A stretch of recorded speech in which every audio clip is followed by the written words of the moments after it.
ಆಪ್ಗೆ ಅದಾಲತ್ ಅನ್ನೋದು ಒಂದು ಕಾರ್ಯಕ್ರಮ ಅನ್ನೋದಕ್ಕಿಂತ ಹೆಚ್ಚಾಗಿ ಬಹಳಷ್ಟು ದೊಡ್ಡ ದೊಡ್ಡ ಲೆಜೆಂಡ್ಸ್ ಬಂದು ಈ ಒಂದು ಕಾರ್ಯಕ್ರಮದಲ್ಲಿ ಉತ್ತರ ಕೊಟ್ಟಿರುವಂಥದ್ದು. ಕರ್ನಾಟಕದ ಹೆಮ್ಮೆ ಆಗಿರುವಂತಹ ಯಶ್ ಅವರು ಈ ಒಂದು ಕಟಕಟೆಯಲ್ಲಿ ಕೂತ್ಕೊಂಡ್ಬಿಟ್ಟು ಬಹಳಷ್ಟು ವಿಚಾರಗಳಿಗೆ ಆನ್ಸರ್ನ ಕೊಡ್ತಾರೆ. One and only rocking Yash.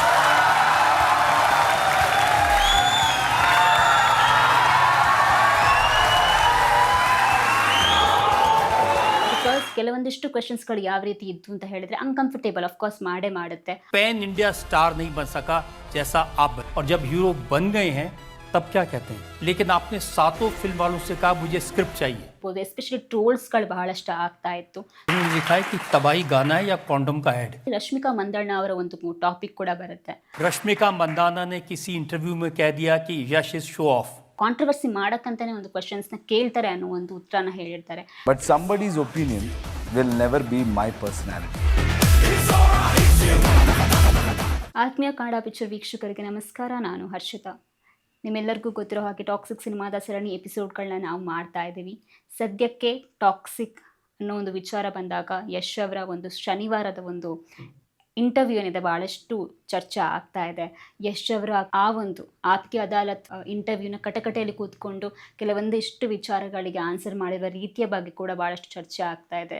ಆಪ್ಗೆ ಅದಾಲತ್ ಅನ್ನೋದು ಒಂದು ಕಾರ್ಯಕ್ರಮ ಅನ್ನೋದಕ್ಕಿಂತ ಹೆಚ್ಚಾಗಿ ಬಹಳಷ್ಟು ದೊಡ್ಡ ದೊಡ್ಡ ಲೆಜೆಂಡ್ಸ್ ಬಂದು ಈ ಒಂದು ಕಾರ್ಯಕ್ರಮದಲ್ಲಿ ಉತ್ತರ ಕೊಟ್ಟಿರುವಂಥದ್ದು. ಎಸ್ಪೆಷಲಿ ಈ ಒಂದು ಕಾರ್ಯಕ್ರಮ ಹೇಗೆ ಅಂತೇಳಿ ಇಡೀ ಭಾರತದಲ್ಲಿದ್ದಂತಹ ಕೆಲವೊಂದಿಷ್ಟು ಸೋಷಿಯಲ್ ಮೀಡಿಯಾಸಲ್ಲಿದ್ದಂತಹ ಕೆಲವೊಂದು ಕ್ವೆಶನ್ಸ್ಗಳಾಗಿರ್ಬೋದು, ಮೀಡಿಯಾಸ್ಗಳ ಕ್ವೆಶನ್ಸ್ಗಳಾಗಿರ್ಬೋದು, ಇವುಗಳನ್ನೆಲ್ಲ ಒಂದು ಸೇರಿಸಿಬಿಟ್ಟು ಮೇನ್ ಇಂಪಾರ್ಟೆಂಟ್ ಕ್ವೆಶನ್ಸ್ಗಳು ಯಾವ್ದಿದ್ದಾವೆ, ಪಬ್ಲಿಕ್ ಒಪಿನಿಯನ್ಸ್ಗಳೇನಿದ್ದಾವೆ ಅದಕ್ಕೆ ಅಲ್ಲಿ ಕೂತ್ಕೊಂಡು ಕಟಕಟೆಯಲ್ಲಿ ಕೂತ್ಕೊಂಡಿದ್ದಂತಹ ವ್ಯಕ್ತಿ ಉತ್ತರ ಕೊಡ್ತಾರೆ.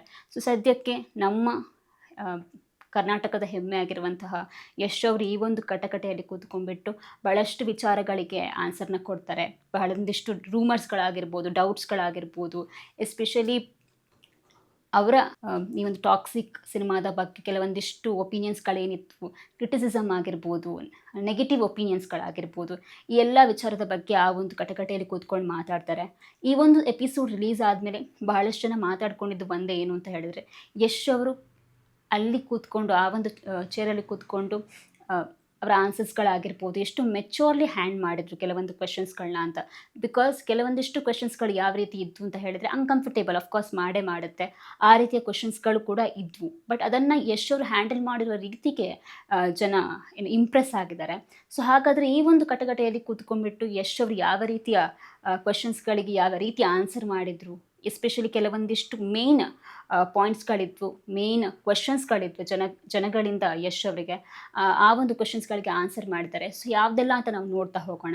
ಮೊದಲನೇದಾಗಿ ಟಾಕ್ಸಿಕ್ ಸಿನಿಮಾದ ಟ್ರೇಲರ್ ಅಥವಾ ಟೀಸರ್ ರಿಲೀಸ್ ಆದಾಗ ಬಹಳಷ್ಟು ಜನ ಸೋಷಿಯಲ್ ಮೀಡಿಯಾದಲ್ಲಿ ಚರ್ಚೆ ಆಗ್ತಾ ಇತ್ತು. ರಾಧಿಕಾ ಪಂಡಿತ್ ಅವರು ಈ ಒಂದು ದೃಶ್ಯ ನೋಡಿದಾಗ ಅವ್ರಿಗೆ ಹೇಗೆ ಅನ್ನಿಸ್ತು, ಆ್ಯಂಡ್ ಎಸ್ಪೆಷಲಿ ಇನ್ನೊಂದು ಕಡೆ ಕಿಯಾರಾ ಅಡ್ವಾಣಿ ಬಗ್ಗೆ ಕೂಡ ಬರ್ತಾ ಇತ್ತು. ಏನು ಅಂತ ಹೇಳಿದ್ರೆ ಅವರ ಗಂಡ ಸಿದ್ಧಾರ್ಥ್ ಮಲ್ಹೋತ್ರಾ ಈ ರೀತಿಯ ದೃಶ್ಯಗಳನ್ನು ನೋಡಿದಾಗ ಅವ್ರಿಗೆ ಹೇಗೆ ಅನಿಸ್ಬೋದು, ಅಪ್ಸೆಟ್ ಆಗಿರ್ಬೋದು, ಆ ರೀತಿಯ ಒಂದು ಊಹಾಪೋಹಗಳಾಗಿರ್ಬೋದು, ಕೆಲವೊಂದಿಷ್ಟು ಎಸ್ಪೆಷಲಿ ಟ್ರೋಲ್ಸ್ಗಳು ಬಹಳಷ್ಟು ಆಗ್ತಾ ಇತ್ತು.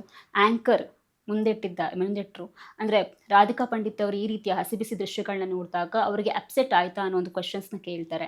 ಸೊ ಅದಕ್ಕೆ ತುಂಬ ಚೆನ್ನಾಗಿ ಯಶ್ ಅವರು ಉತ್ತರ ಕೊಡ್ತಾರೆ. ಏನು ಅಂತ ಹೇಳಿದ್ರೆ, ನಾನು ತುಂಬ ಸ್ಟ್ರೈಟ್ ಫಾರ್ವರ್ಡ್ ಆಗಿ ಹೇಳ್ತೀನಿ, ನಿಜವಾಗ್ಲೂ ಹೇಳ್ತೀನಿ. ಏನು ಅಂತ ಹೇಳಿದ್ರೆ, ಪ್ರತಿಯೊಬ್ಬ ಪಾರ್ಟ್ನರ್ಗೂ ಅವರ ಗಂಡ ಆಗಿರ್ಬೋದು, ಅವರ ಹೆಂಡತಿ ಆಗಿರ್ಬೋದು, ಈ ರೀತಿಯ ಒಂದು ದೃಶ್ಯ ಮಾಡಿದಾಗ ಅವ್ರಿಗೆ ಅನ್ಕಂಫರ್ಟೇಬಲ್ ಆಗೋದು ಸಹಜ.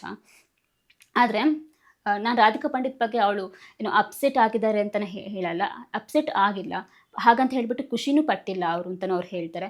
ಅದರ ಜೊತೆಗೆ ಇನ್ನೊಂದು ಮಾತು ಹೇಳ್ತಾರೆ. ಏನು ಅಂತ ಹೇಳಿದ್ರೆ, ರಾಧಿಕಾ ಪಂಡಿತ್ ಅವ್ರಿಗೆ ಗೊತ್ತಿದೆ ಏನು ಅಂತ ಹೇಳಿದ್ರೆ she is also an actor. So ಹಾಗಾಗಿ ಒಬ್ಬ ಅಲ್ಲಿ ಅಲ್ಲಿ ಆ ಒಂದು ದೃಶ್ಯದಲ್ಲಿ ನಟಿಸ್ತಾ ಇರುವಂಥದ್ದು ಒಬ್ಬ ನಟ, ಅವಳ ಗಂಡ ಅಲ್ಲ ಅಂತ ರಾಧಿಕಾ ಪಂಡಿತ್ ಅವ್ರಿಗೂ ಗೊತ್ತಿದೆ. ಆ್ಯಂಡ್ ಇನ್ನೊಂದು ವಿಚಾರ ಅದರಲ್ಲಿ ತುಂಬ ಹೈಲೈಟ್ ಆಗಿದ್ದು ಏನು ಅಂತ ಹೇಳಿದ್ರೆ, ಯಶ್ ಅವ್ರು ಹೇಳ್ತಾರೆ ರಾಧಿಕನಿಗೆ ನನ್ನ ಮೇಲೆ ಅಷ್ಟೊಂದು ನಂಬಿಕೆ ಇದೆ ಅಂತ. ಯೂಶ್ವಲಿ ನಿಮಗೆ ಗೊತ್ತಿದೆ ಯಶ್ ಆಗಿ ರಾಧಿಕಾ ಪಂಡಿತ್ ಅವರಾಗಿರ್ಬೋದು, ಅವರ ಒಂದು ಜೀವನದ ಬಗ್ಗೆ ಎಲ್ಲರಿಗೂ ಗೊತ್ತೇ ಇದೆ ಕರ್ನಾಟಕದಲ್ಲಿ ಎಸ್ಪೆಷಲಿ. ಯಾಕಂತ ಹೇಳಿದರೆ ಒಂದು ಸೀರಿಯಲಿಂದ ಅದಾದಮೇಲೆ ಫ್ರೆಂಡ್ಶಿಪ್ಪಿಂದ ಆ ಒಂದು ಫ್ರೆಂಡ್ಶಿಪ್ ಲವ್ ಟರ್ನ್ ಆಗಿ ಇವಾಗ ಏನು ಅಂತ ಹೇಳಿ ಅವರ ಒಂದು ದಾಂಪತ್ಯ ಜೀವನ ಕೂಡ ಅಷ್ಟೇ ಬ್ಯೂಟಿಫುಲ್ ಆಗಿ ನಡ್ಕೊಂಡು ಬರ್ತಾ ಇದೆ. ಅವ್ರನ್ನ ಒಂದು ರೀತಿ ಆದರ್ಶ ದಂಪತಿಗಳು ಅಂತಲೇ ಹೇಳ್ತಾರೆ ನಮ್ಮ ಇಂಡಸ್ಟ್ರಿಯಲ್ಲಿ. ಅಷ್ಟು ಭರವಸೆ ಅಂದರೆ ಯಶ್ ಅವ್ರಿಗೆ ಏನೂ ಇಲ್ದಾಗ, ಅವ್ರ ಜೊತೆ ಏನೂ ಇಲ್ದಾಗ ಇದ್ದಿದ್ದಂಥ ಒಂದು ಹುಡುಗಿ ಅಂತ ಹೇಳಿದ್ರೆ ಅದು ರಾಧಿಕಾ ಪಂಡಿತ್ ಅವರು. ಸೊ ಅವರು ಅವರ ಮೇಲೆ ತುಂಬ ನಂಬಿಕೆ ಇಟ್ಟಿದ್ದಾರೆ ಅನ್ನೋ ಒಂದು ವಿಚಾರವನ್ನು ಕೂಡ ಅವರು ಪ್ರಸ್ತಾಪಿಸ್ತಾರೆ. ಇದರ ಮೂಲಕ ಬಹಳಷ್ಟು ಟ್ರೋಲ್ಸ್ಗಳಿಗೆ ಕೂಡ ಅವರು ಬಾಯಿ ಮುಚ್ಚಿದ್ದಾರೆ ಅಂತಲೇ ಹೇಳ್ಬೋದು. ಅದಾದಮೇಲೆ ಕೆಲವೊಂದಿಷ್ಟು ಕ್ವೆಶನ್ಸ್ಗಳು ಬರ್ತವೆ. ಆ ಒಂದು ಕೆಲವೊಂದಿಷ್ಟು ಕ್ವೆಶನ್ಸ್ಗಳಲ್ಲಿ ರಶ್ಮಿಕಾ ಮಂದಣ್ಣ ಅವರ ಒಂದು ಟಾಪಿಕ್ ಕೂಡ ಬರುತ್ತೆ. ಒಂದು ಇಂಟರ್ವ್ಯೂಯಲ್ಲಿ ರಶ್ಮಿಕಾ ಮಂದಣ್ಣ ಅವರು ಹೇಳಿರ್ತಾರೆ, ಮಿಸ್ಟರ್ ಶೋ ಆಫ್ ಯಾರು ಅಂತ ಹೇಳಿದಾಗ ಅದು ಯಶ್ ಅವರು ಅನ್ನೋ ಒಂದು, ಅಂದರೆ ಇಂಟರ್ವ್ಯೂ ಅವ್ರು ಕೇಳಿರ್ತಾರೆ ಮಿಸ್ಟರ್ ಶೋ ಆಫ್ ಯಾರು ಸ್ಯಾಂಡಲ್ವುಡ್ಡಲ್ಲಿ ಅಂತ ಹೇಳಿದಾಗ ಯಶ್ ಅನ್ನೋ ಒಂದು ಮಾತನ್ನು ಮಂದಣ್ಣ ಅವ್ರು ಹೇಳಿರ್ತಾರೆ. ಸೊ ಈ ಒಂದು ವಿಚಾರದ ಬಗ್ಗೆ ಕೂಡ ಆ್ಯಂಕರ್ ಪ್ರಶ್ನೆ ಕೇಳಿದಾಗ, ಅಂದರೆ ಅವರ ಒಪಿನಿಯನ್ ಕೇಳಿದಾಗ, ಯಶ್ ಅವರ ಈ ವಿಚಾರದ ಬಗ್ಗೆ ಅವರ ಒಪಿನಿಯನ್ ಕೇಳಿದಾಗ ಯಶ್ ಅವರು ಆ ಒಂದು ವಿಚಾರವನ್ನು ಕೂಡ ತುಂಬ ಮೆಚೂರ್ಲಿ ಹ್ಯಾಂಡಲ್ ಮಾಡ್ತಾರೆ. ಒಂದು ಕಡೆ ರಶ್ಮಿಕಾ ಮಂದಣ್ಣ ಅವರಿಗೆ ಡಿಸ್ರೆಸ್ಪೆಕ್ಟ್ ಆಗದ ರೀತಿ, ಇನ್ನೊಂದು ಕಡೆ ಅವರ ಸೆಲ್ಫ್ ರೆಸ್ಪೆಕ್ಟನ್ನು ಅವರು ಕಮ್ಮಿ ಕೊಳ್ಳದ ರೀತಿ ಕೂಡ ಅವರು ಆನ್ಸರ್ನ ಕೊಡ್ತಾರೆ. ಅವ್ರು ಕೊಟ್ಟಿರುವ ಆನ್ಸರ್ ಕೂಡ ಭಾಳಷ್ಟು ವೈರಲ್ ಆಗ್ತಾ ಇದೆ. ಅವ್ರು ಹೇಳ್ತಾರೆ ಏನು ಅಂತ ಹೇಳಿದ್ರೆ, somebody's opinion is not my personality ಅಂತ. ಅಂದರೆ ಬೇರೆಯವರ ಒಪಿನಿಯನ್ ಏನಿದೆ ಅದು ನನ್ನ ಪರ್ಸ್ನಾಲಿಟಿ ಆಗೋಕ್ಕೆ ಸಾಧ್ಯ ಇಲ್ಲ. ಎಲ್ರಿಗೂ ಅವ್ರದ್ದೇ ಆಗಿರುವಂಥ ಒಪಿನಿಯನ್ ಇರುತ್ತೆ. ಸೊ ಆ ಒಪಿನಿಯನ್ ನನ್ನ ಪರ್ಸ್ನಾಲಿಟಿ ಆಗಲ್ಲ ಅಂತ ಅವ್ರು ಹೇಳ್ತಾರೆ. ಇನ್ನೊಂದು ವಿಚಾರ ಕೂಡ ಅವ್ರು ಹೇಳ್ತಾರೆ ಏನು ಅಂತ ಹೇಳಿದ್ರೆ, ಅವಾಗಷ್ಟೇ ರಶ್ಮಿಕಾ ಮಂದಣ್ಣ ಅವರು ಇಂಡಸ್ಟ್ರಿಗೆ ಬಂದಿದ್ದಷ್ಟೇ ಹೊಸೊಬ್ಬರಾಗಿದ್ದರು. ಕೆಲವೊಂದು ಬಕ್ವಾಸ್ ಇಂಟರ್ವ್ಯೂಗಳಲ್ಲಿ ಈ ರೀತಿಯ ಕಾರ್ಯಕ್ರಮಗಳಲ್ಲಿ ಈ ರೀತಿಯ ಕ್ವೆಶನ್ಸ್ನ ಕೇಳ್ತಾರೆ. ಈ ರೀತಿಯ ಕ್ವೆಶನ್ಸ್ ಅಂದರೆ ಕಾಂಟ್ರವರ್ಸಿ ಮಾಡೋಕ್ಕಂತಲೇ ಒಂದು ಕ್ವೆಶನ್ಸ್ನ ಕೇಳ್ತಾರೆ ಅನ್ನೋ ಒಂದು ಉತ್ತರನ ಹೇಳಿರ್ತಾರೆ. ಸೊ ಇಲ್ಲಿ ನಾವು ನೋಡ್ಬೋದು ಏನು ಅಂತ ಹೇಳಿದ್ರೆ, ರಶ್ಮಿಕಾ ಮಂದಣ್ಣ ಅವರನ್ನು ಕೂಡ ಡಿಸ್ರೆಸ್ಪೆಕ್ಟ್ ಮಾಡಿಲ್ಲ. ಅದರ ಜೊತೆ ಇನ್ನೊಂದು ಕೇಳ್ತಾರೆ, ಆ್ಯಂಕರ್ ಇನ್ನೊಂದು ವಿಚಾರ ಕೇಳ್ತಾರೆ. ಆ ಒಂದು ವಿಚಾರವಾಗಿ ರಶ್ಮಿಕಾ ಮಂದಣ್ಣ ಅವರು ಬಹಳಷ್ಟು ಟ್ರೋಲ್ ಕೂಡ ಆಗಿದ್ರು ಅಂತ. ಸೊ ಅವಾಗ ಯಶ್ ಅವ್ರು ಹೇಳ್ತಾರೆ ಏನು ಅಂತ ಹೇಳಿದ್ರೆ, ಯಾರು ಟ್ರೋಲ್ ಮಾಡ್ತಾರೆ, ಅಂದರೆ ಟ್ರೋಲ್ ಅನ್ನೋದಕ್ಕಿಂತ ಹೆಚ್ಚಾಗಿ ಯಶ್ ಅವರ ಫ್ಯಾನ್ಸ್ ಅವರಿಗೆ ತುಂಬ ಕಮೆಂಟ್ಸ್ಗಳಲ್ಲಾಗಿರ್ಬೋದು ಕೆಲವೊಂದಿಷ್ಟು ಮಾತುಗಳನ್ನ ಆಡಿರ್ತಾರೆ ಅನ್ನೋ ಒಂದು ಕ್ವೆಶನನ್ನು ಕೇಳ್ತಾರೆ.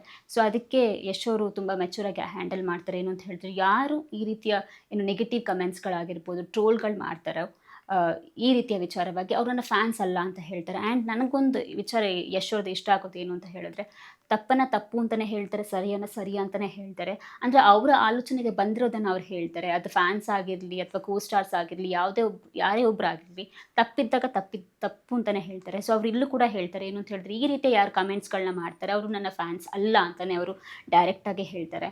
ಸೊ ಅಲ್ಲೂ ಕೂಡ ಯಶ್ ಅವರ ಒಂದು ಪರ್ಸನಾಲಿಟಿನ ನಾವು ನೋಡ್ಬೋದು. ಯಾರಿಗೂ ಡಿಸ್ರೆಸ್ಪೆಕ್ಟ್ಫುಲ್ ಆಗಿ ಇರದ ರೀತಿ ಆ ಒಂದು ಪ್ರಶ್ನೆಗೆ ಉತ್ತರ ಕೊಡ್ತಾರೆ. ಅದಾದಮೇಲೆ ಇದ್ದಿದ್ದಂಥ ಒಂದು ಕ್ವೆಶನ್ ಏನು ಅಂತ ಹೇಳಿದ್ರೆ, ರಾಮಾಯಣದ ಬಜೆಟ್ ಬಗ್ಗೆ.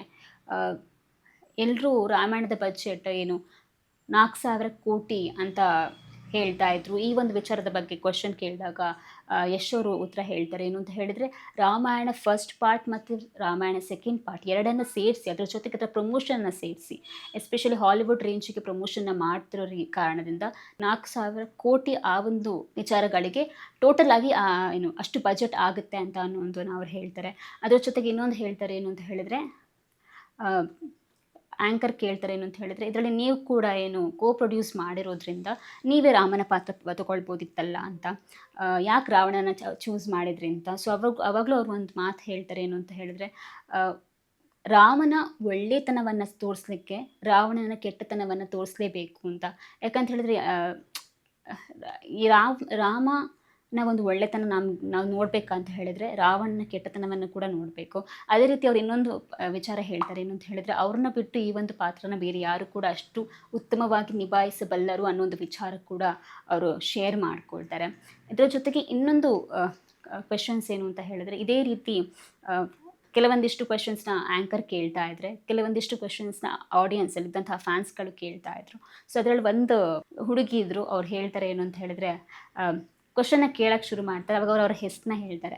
ಸೊ ಆ ಸಂದರ್ಭದಲ್ಲಿ ಯಶ್ ಅವರು ಒಂದು ವಿಚಾರ ಹೇಳ್ತಾರೆ ಏನು ಅಂತ ಹೇಳಿದ್ರೆ, ನಿಮ್ಮ ಹೆಸರು ಏನು ಅಂತ ಹೇಳಿದಾಗ ಅವ್ರು ನಂದಿನಿ ಅಂತ ಹೇಳ್ತಾರೆ. ಸೊ ಅಲ್ಲವ್ರು ಒಂದು ವಿಚಾರ ಹೇಳ್ತಾರೆ ಏನು ಅಂತ ಹೇಳಿದ್ರೆ, ನಂದಿನಿ ನನ್ನ ತಂಗಿಯ ಹೆಸರು, the most favourite person in the world ಅಂತ ಹೇಳ್ತಾರೆ. ನಮ್ಮೆಲ್ಲರಿಗೂ ಗೊತ್ತಿದೆ, ನಾವು ವೀಕೆಂಡ್ ವಿತ್ ರಮೇಶಲ್ಲೂ ಕೂಡ ನೋಡಿದ್ದೀವಿ ಯಶ್ ಅವರು ಅವರ ತಂಗಿಯನ್ನು ಎಷ್ಟು ಇಷ್ಟಪಡ್ತಾರೆ. ಅದರ ಜೊತೆಗೆ ಅವರ ತಂದೆಗೆ ಕೂಡ ಅವರು ಎಷ್ಟು ಮರ್ಯಾದೆ ಕೊಡ್ತಾರೆ. ಆ ಒಂದು ವಿಚಾರದ ಬಗ್ಗೆ ಕೂಡ ನಾವು ವೀಕೆಂಡ್ ವಿತ್ ರಮೇಶಲ್ಲಿ ನೋಡಿದ್ವಿ, ಯಾವ ರೀತಿ ಅವರು ಅವರ ಪರ್ಸ್ನಲ್ ಲೈಫಲ್ಲಿ ಅವರ ಪೇರೆಂಟ್ಸ್ ಆಗಿರ್ಬೋದು, ಅವರ ಹೆಂಡತಿ ಆಗಿರ್ಬೋದು, ಅವರ ತಂಗಿ ಆಗಿರ್ಬೋದು, ಅವ್ರನ್ನ ಎಷ್ಟು ಮೇಲೆ ಇಡ್ತಾರೆ ಅನ್ನೋದು ಕೂಡ ವಿಚಾರವನ್ನು ನಾವು ಮತ್ತೆ ವಾಪಸ್ ಆಪ್ಕೆ ಅದಾಲತ್ ಅನ್ನೋ ಒಂದು ಶೋವಲ್ಲಿ ನೋಡ್ತೀವಿ. ಇನ್ನೊಂದು ವಿಚಾರದ ಬಗ್ಗೆ ಕೂಡ ರಜತ್ ಶರ್ಮಾ ಅವರು ಕ್ವೆಶನ್ನ ಕೇಳ್ತಾರೆ. ಏನು ಅಂತ ಹೇಳಿದ್ರೆ, ಒಂದು ಟೈಮಲ್ಲಿ ದುರಂಧರ್ 2 ಮತ್ತು ಟಾಕ್ಸಿಕ್ ಒಂದೇ ದಿನ ರಿಲೀಸ್ ಆಗುತ್ತೆ ಅನ್ನೋ ಒಂದು ಟೈಮಲ್ಲಿ ಭಾಳಷ್ಟು ಚರ್ಚೆಗಳು ನಡೀತಾ ಇದ್ವು. ಅಂದರೆ ಸಡನ್ನಾಗಿ ಮಾರ್ಚ್ 19ಗೆ ಟಾಕ್ಸಿಕ್ ರಿಲೀಸ್ ಆಗುತ್ತೆ ಅಂತ ಹೇಳಿದ ತಕ್ಷಣ ದುರಂಧರ್ ಕೂಡ ಅವತ್ತು ರಿಲೀಸ್ ಆಗುತ್ತೆ ಅಂತ ಬರುತ್ತೆ. ಅದಾದಮೇಲೆ ಏನು ಪಶ್ಚಿಮಾತ್ಯ ದೇಶಗಳಲ್ಲಿ ಯುದ್ಧದ ಪರಿಣಾಮವಾಗಿ ಆ ಒಂದು ವಿಚಾರವಾಗಿ ಟಾಕ್ಸಿಕ್ ಸಿನಿಮಾನ ಮುಂದೂಡ್ತಾರೆ. ಆವಾಗ ಕೆಲವೊಂದಿಷ್ಟು ಮಾತುಗಳು ಬಂದಿತ್ತು. ಏನು ಅಂತ ಹೇಳಿದ್ರೆ, ಯಶ್ ಅವರು ಭಯಪಟ್ಟರು,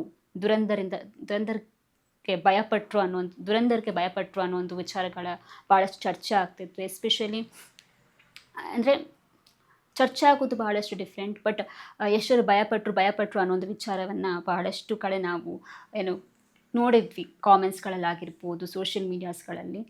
ಸೊ ಈ ಒಂದು ವಿಚಾರವಾಗಿಯೂ ಯಶ್ ಅವರು ಉತ್ತರ ಕೊಟ್ಟಿದ್ದರು. ಅವ್ರು ಹೇಳಿದ್ದೇನು ಅಂತ ಹೇಳಿದ್ರೆ, ಸಾಮಾನ್ಯವಾಗಿ ನಾನು ಯಾವುದೇ ಒಂದು ಸಿನಿಮಾದೊಟ್ಟಿಗೆ ಕ್ಲಾಶ್ ಮಾಡ್ಕೊಳ್ಳಲ್ಲ. ಅಂದರೆ ಅವರು ಆಲ್ರೆಡಿ ಒಂದು ಸಿನಿಮಾದ ಡೇಟ್ ರಿಲೀಸ್ ಮಾಡಿರ್ತಾರೆ, ಅದಾದಮೇಲೆ ನಾನು ಆ ಒಂದು ದಿನದಂದು ಸಿನಿಮಾ ರಿಲೀಸ್ ಮಾಡಲ್ಲ. ಅದಕ್ಕಿಂತ ಹೆಚ್ಚಾಗಿ ಮೊದಲನೇದಾಗಿ ನಾನು 8 ತಿಂಗಳ ಮುಂಚೆಯಷ್ಟು ನಾನು ಟಾಕ್ಸಿಕ್ ಸಿನಿಮಾದ ಡೇಟ್ ಅನೌನ್ಸ್ ಮಾಡಿದ್ದೆ. ಸಾಮಾನ್ಯವಾಗಿ ನನ್ನ ಸಿನಿಮಾ ಬರುವ ದಿನದಂದು ಬೇರೆ ಸಿನಿಮಾಗಳು ಅವತ್ತೇ ಸಿನಿಮಾ ರಿಲೀಸ್ ಇಟ್ಕೋತಾರೆ, ಆವಾಗ ಕ್ಲಾಶ್ ಆಗುತ್ತೆ ಅನ್ನೋ ಒಂದು ವಿಚಾರ ಹೇಳ್ತಾರೆ. ಅದರಲ್ಲಿ ಅವರು ಇನ್ನೊಂದು ಮಾತು ಹೇಳ್ತಾರೆ. ಏನು ಅಂತ ಹೇಳಿದ್ರೆ, ಭಾಳಷ್ಟು ಜನ ಅಂದ್ಕೊಂಡ್ರು ನಾನು ಭಯಪಟ್ಟಿದ್ದೀನಿ ಅಂತ, ಬಟ್ ಅವರು ಆ ಒಂದು ವಿಚಾರವಾಗಿ ಅವರು ಆನ್ಸರ್ ಮಾಡಿರೋ ರೀತಿಗೆ ಬಹಳಷ್ಟು ಚೆನ್ನಾಗಿತ್ತು. ಏನು ಅಂತ ಹೇಳಿದರೆ, 200-300 ಕೋಟಿ ಕಡಿಮೆ ಆದರೂ ಪರವಾಗಿಲ್ಲ, ನಾನು ಭಯಪಡಲ್ಲ. ಯಾಕಂತ ಹೇಳಿದರೆ, ಇಂಡಸ್ಟ್ರಿಗೆ ಬರಬೇಕಾದ್ರೆ ನಾನು ಏನೂ ಇಲ್ಲದೆ ಬಂದಿರುವಂಥದ್ದು ಅಂತ. ಎಲ್ಲರಿಗೂ ಗೊತ್ತಿದೆ ಯಶ್ ಅವರು ಎಷ್ಟು ಕಷ್ಟಪಟ್ಟು ಬಂದಿದ್ದರು, ಯಾವುದೇ ಸಿನಿಮಾ ಬ್ಯಾಕ್ಗ್ರೌಂಡ್ ಇಲ್ಲದೆ ರಂಗಭೂಮಿಯಲ್ಲೂ ಕೂಡ ಭಾಳಷ್ಟು ಕಷ್ಟಪಟ್ಟು ಅದಾದಮೇಲೆ ಸದ್ಯಕ್ಕೆ ಇವಾಗ ಸೂಪರ್ ಸ್ಟಾರ್ ಆಗಿ ಬೆಳೆದಿದ್ದಾರೆ.